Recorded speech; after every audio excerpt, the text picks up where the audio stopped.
નમસ્કાર મિત્રો, પંડ્યા રિપોર્ટ્સમાં આપનું ફરી સ્વાગત છે। આજે આપણે એક નવા મુદ્દા સાથે ઉપસ્થિત છે। શું થશે ગુજરાત સરકારનું? ક્યાંક પરિવર્તન છે કે ક્યાંક નવેસરથી મંત્રીમંડળનું ગઠન છે કે ક્યાંક નવા મંત્રીઓનો સમાવેશ કરવાનો છે? ચર્ચા ચાલી રહી છે અને ગુજરાત રાજ્યના માનનીય મુખ્યમંત્રી ભૂપેન્દ્રભાઈ પટેલ આજે રવિવાર છે અને આજે બપોર પછી માનનીય વડાપ્રધાનશ્રીને દિલ્હી ખાતે મળવા જવાના છે। આ વિડીયો રિલીઝ થશે ત્યાં સુધી તો કદાચ તે મળી ગયા હશે એમને। મુખ્યમંત્રી ભૂપેન્દ્ર પટેલ દિલ્હીની મુલાકાતે પહોંચ્યા છે, જ્યાં સીએમ ભૂપેન્દ્ર પટેલ દિલ્હીની મુલાકાતે।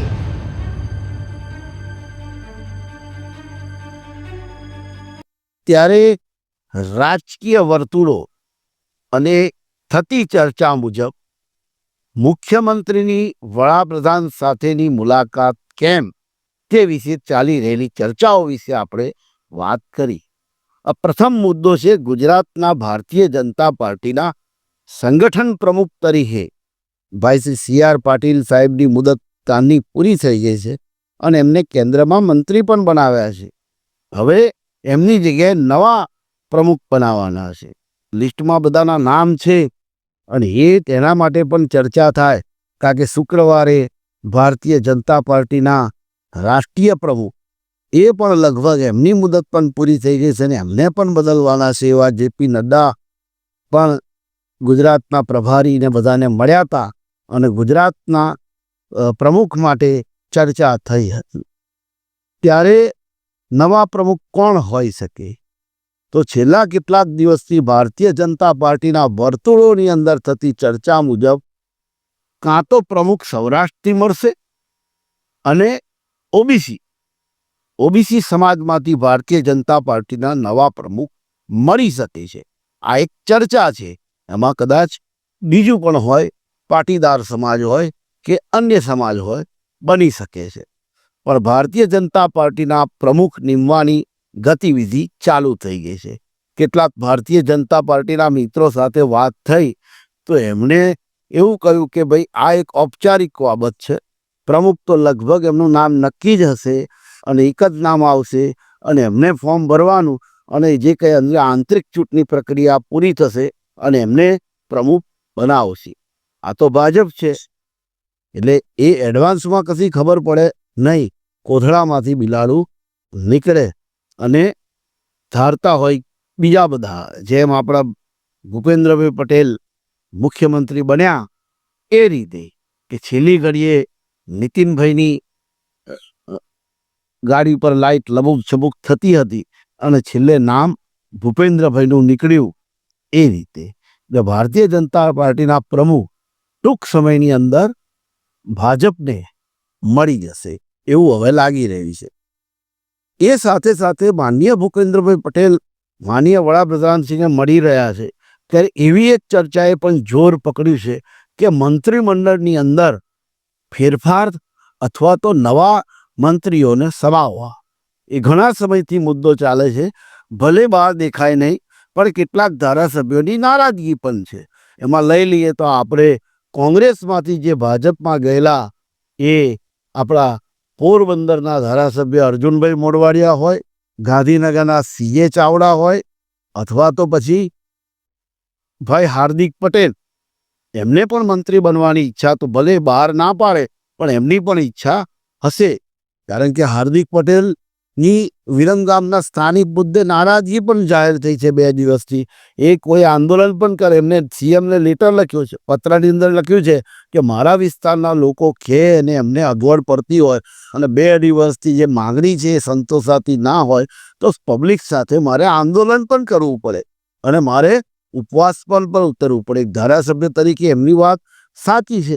હાર્દિક પટેલ એક આંદોલનમાંથી જ ઉભરેલા એક વ્યક્તિ છે અને પહેલાં પાટીદાર સમાજનું આંદોલન, પાટીદાર સમાજ માટે આંદોલન, પછી પાટીદારો પર સરકારનું દમન, ગોળીબાર, 12 કે 14 પાટીદાર દીકરાઓના મૃત્યુ અને ત્યારબાદ જે વ્યક્તિ કોંગ્રેસમાં આવે છે અને ત્યારબાદ બધી ઘટનાઓ એવી બને છે ને એવું કહે છે કે ગમે તે ભોગ થાય પણ હું ભાજપ સાથે તો નહીં જ જાઉં, અને પછી એને છેલ્લે સગવડીયો ધર્મ અપનાવીને ભાજપમાં જતા રહ્યા અને ભાઈ શ્રી ધારાસભ્ય પણ બની ગયા.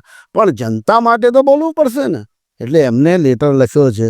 આ મુદ્દો કદાચ નવા મંત્રીમંડળના રચનાની અંદર સમાવેશ થાય તો નવાય નહીં. ત્યાં ઘણા બધા છે. પંચમહાલમાંથી CK રાહુલજી છે, જે પણ 2017માં શંકરસિંહ સાથે પાર્ટી કોંગ્રેસ પક્ષ છોડ્યો હતો. એમને ઈચ્છા તો હતી જ કે ભાઈ મને મંત્રી બનાવો. જોઈએ હવે એના માટે ચર્ચાઓ ચાલી રહી છે. પોર્ટફોલિયો પણ ઘણા મંત્રીઓનો પોર્ટફોલિયો પણ બદલાય, કારણ કે ઘણા બાબતોની અંદર તમે નિવેદનોની અંદર કાર્ય પદ્ધતિની અંદર તમને થોડુંક અલગ લાગશે. સરકારના કૃષિ મંત્રી બીજા હોય અને કૃષિ વિભાગની જાહેરાત કે કોઈ વાત બીજું કોઈ કરતું હોય, ગૃહમંત્રી અલગ હોય અને એ બાબતની વાત કોઈ બીજું કરતું હોય, આરોગ્ય મંત્રી કોઈ હોય અને એ બાબતની વાત કોઈ બીજું કરતું હોય, અને ક્યાંથી ક્યાં ગાડી આવડા પાટે ચડી જાય. કાલે શિક્ષણ મંત્રી ભાઈ શ્રી કુબેરભાઈ ડિંડોરે ગોધરામાં એવું કહ્યું કે ખાડા પડે તો નગરપાલિકા સુધી દોડી જવાની જરૂર નથી, તમારે જાતે પાવડાને તગારા લાઈન ખાડા પૂરી શકો છો. આ નિવેદન પર પણ થોડો ઉહાપો થયો કે ભાઈ મંત્રીશ્રી આવું નિવેદન કરે, જવાબદારી તો નગરપાલિકાની છે ખાડા પૂરવાની, તો કે એ કંઈ સામાન્ય લોકોનું કામ ઓછું છે. અને ઠીક છે, એમના ઘરાઘરી કાદુ 2 ખાડા ફેરી શકે, પણ સર્વત્ર તો ક્યાં જાય લોકો એમ. અને સાથે સાથે આ બધી ચર્ચાઓ વચ્ચે ઘણા બધા પોર્ટફોલિયા પણ બદલાવાની શક્યતા છે. મંત્રીમંડળની રચના કે નવા મંત્રીઓ ઉમેરાય કે ન ઉમેરાય એ પછીની વાત છે. આજની ચર્ચા પછી શું થાય છે, પણ સોમવાર મંગળવાર એક બ્રેકિંગ ન્યૂઝ રાજકીય રીતે ગુજરાતને મળી શકે છે. અને એમાં આ તો ભાજપ છે ભાઈ. માનનીય સ્વર્ગીય મુખ્યમંત્રી વિજયભાઈ રૂપાણી, જે આજે એમનો જન્મદિવસ છે, આપણે એમને યાદ કરીએ આજે વિજયભાઈ રૂપાણીને. પણ અને હમણાં એક ખરાબ વિમાન દુર્ઘટનામાં તેઓ શ્રીનું અવસાન થયું. વિજયભાઈ રૂપાણીને બદલવાના હતા ત્યારે કશી જ ખબર નથી કોઈને, અને રાતોરાત એમની સરકારે રાજીનામું આપી દીધું હતું. એટલે ક્યાંક ને ક્યાંક આ નવા મંત્રીમંડળની જે થઈ રહેલી વાતો વચ્ચે ઘણું બધું બની શકે છે. એના માટે શું થઈ શકે કે, અને ગુજરાતમાં લોકોની અંદર ભારતીય જનતા પાર્ટીના શાસન માટે જે મત આપે છે એ પ્રેમ પણ જોવા મળે છે. અને આજે અઢળક પ્રશ્નોપાત નારાજગી પણ લોકોની એટલી છે.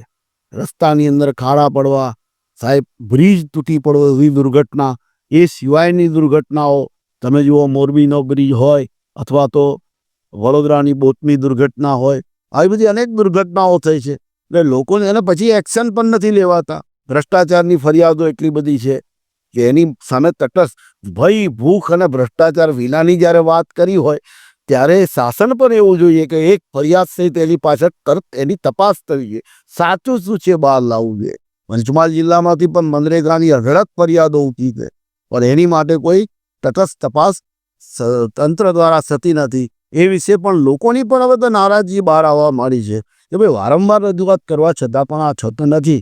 ને ક્યાંક પ્રેશર આઉટથી કામ થતા હોય અને જનતાની નારાજગી વધતી હોય ત્યારે એ વિભાગના મંત્રી હોય ત્યાં સુધી જવાબદારી પહોંચતી હોય અને એ કોઈ પ્રેશરથી કામ કરતા હોય એમને બદલવામાં પણ આવતા હોય છે. આવું બને છે. ભૂતકાળની અંદર ઘણી સરકારોની અંદર આપણે જોયું છે.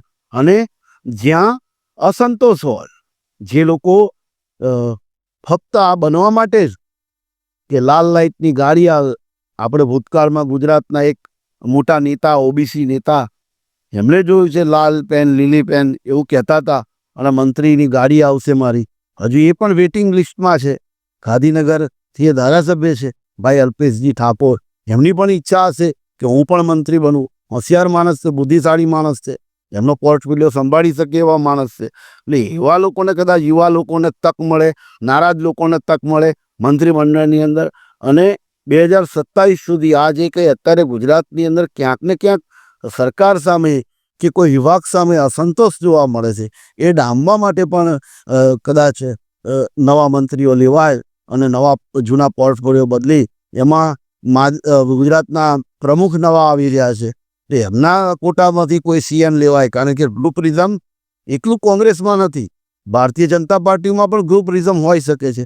સી.આર. પાટીલ સાહેબનું ગ્રુપ, ભૂપેન્દ્રભાઈનું ગ્રુપ, આનંદીબેનનું ગ્રુપ, અમિતભાઈ શાહનું ગ્રુપ, આવા ગ્રુપ હોઈ શકે છે ત્યાં. એટલે દરેક જ્યારે કંઈક ચેન્જીસ થતો હોય ત્યારે પોતાના ગુટના માણસોને, ગ્રુપના માણસોને વધારે લાભ કેમ મળે એવો પ્રયત્ન કદાચ સી.આર. પાટીલ સાહેબ પણ કરે, આનંદીબેન પણ કરે અને અમિત શાહ સાહેબ પણ કરે કે ભાઈ મારા માણસો જે સારા હોય એ લોકોને કેવી રીતે તક મળે મંત્રીમંડળથી. તો એ પ્રેશર પણ થઈ શકતું હોય છે, એ રજૂઆત પણ થઈ શકતી હોય છે. એટલે આ કુલ મળીને કંઈક એવું લાગી રહ્યું છે કે ઓગસ્ટની અંદર એક આ સમાચાર રાજકીય રીતે એક બ્રેકિંગ ન્યૂઝ ગુજરાતને મળશે. અને આની પાછળનું કારણ ફક્ત એક કે સરકારની છબી જનમાનસમાં સુધરે. જે જનમાનસની અંદર ક્યાંક ને ક્યાંક જે ઘણી બધી બાબતોની અંદર વિરોધો જોવા મળે. હમણાં એક સરકારે નિર્ણય લીધો હતો કે ભાઈ નિવૃત્ત શિક્ષકોની ભરતી કરવી, જ્યાં સુધી ભરતી ના થાય ત્યાં સુધી નિવૃત્ત શિક્ષકો ભણાવશે અને માણસ વેતન આપશે સરકાર, જે કંઈ હોય એ નિર્ણય આજે કર્યો ને બીજે દિવસે એનો વિરોધ થયો અને ત્રીજા દિવસે એ પરિપત્ર પાછો ખેંચી લેવો પડે સરકારને. આવી ઘણી બધી ભૂલો થતી હોય છે. એટલે તમે નિષ્ણાતોને પૂછીને ભૂલ કે ક્યાંક કોઈ અધિકારીને મળીને રાતોરાત નિર્ણય લેવાઈ જાય છે. ઘણા યુવાનો બેરોજગાર છે, એમને નોકરી નથી મળતી અને પેલો પેન્શન લેતા હોય એમને પાછી નોકરી આપવાની. આ કેવો પરિપત્ર તમે કર્યો કે જે તમારે પાછો ખેંચવો પડ્યો? એટલે આવા બધા બી ઘણા નિર્ણયો હોય કે એની અંદર સરકાર અને નિર્ણય અને એવા નિવેદનો કે જેનાથી સરકાર હાસ્યાસ્પદ બને, લોકોની અંદર રમૂજ ફેલાય એવા નિવેદનોથી કદાચ આ તો સરકાર છે. આપણે એ પણ ધ્યાન રાખવું જોઈએ નિવેદન કરતી વખતે કે આપણે સરકાર ચલાવીએ છીએ, આપણે કોઈ સર્કસ મંડળી નથી ચલાવતા. એટલે એના માટે પણ કેટલીક મોવડી મંડળમાં નારાજગી હોય, સંગઠનમાં નારાજગી હોય અને આરએસએસ પણ એક ભારતીય જનતા પાર્ટી માટે ભલે બધા ના કહે પણ આરએસએસનો ક્યાંક ને ક્યાંક ભાગ હોય છે, હિસ્સો હોય છે મંત્રી મુખ્યમંત્રી બનાવવાની અંદર. ત્યારે એ લોકોની પણ કોઈ બાબતે નારાજગી હોય અને એમાં તો ઘણા મોટા સમાચાર આપણને કદાચ મળી શકે છે ભવિષ્યની અંદર, ટૂંક સમયની અંદર. એવી પણ ચર્ચાઓ રાજકીય ગલીઓની અંદર ચાલી રહી છે. ત્યારે આ બધું જોવું રહ્યું, સમયની વાત છે. અને ગુજરાતને જો આ વાત સાચી હોય, એક સારા ભારતીય જનતા પાર્ટીને પ્રદેશ પ્રમુખ મળે અને સાથે સાથે ગુજરાતના કેટલાક ખાતાઓમાં સારા મંત્રીઓ મળે, અભ્યાસુ મંત્રીઓ મળે, એવી આપણે ભગવાનને પ્રાર્થના કરવી રહી, જેથી ગુજરાતના લોકોની સુખાકારી વધે, પ્રશ્નો હળવા થાય. આ પણ એક સમજનો વિષય છે આ લોકો માટે, બધા માટે, ગુજરાતની જનતા માટે. આજે આપણે આટલી વાત કરીશું. આવતીકાલે એક નવા મુદ્દે મળીશું. ત્યાં સુધી સૌને નમસ્કાર.